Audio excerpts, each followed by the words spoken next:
Megan with WTI, and this right here is the little massage chair that could.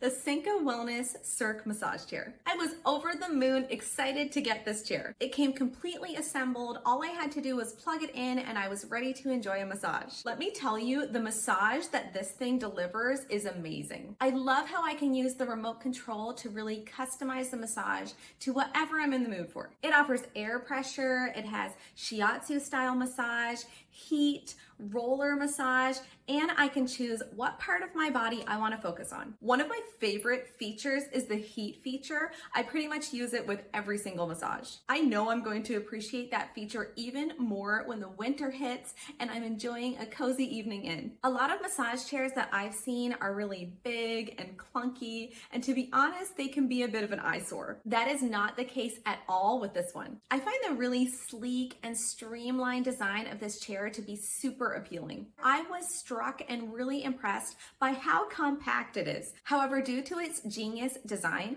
it can comfortably accommodate not only me, who is a petite person, but also my tall husband. And I really appreciate that it can also function as a regular chair when it's not in use. All I have to do is use the little square, flat, lower back cushion that is thoughtfully included with this chair. I am so pumped that I can get a great massage anytime now. My self-care routine has received a major upgrade thanks to this Synca Wellness massage chair. And that's my point of view.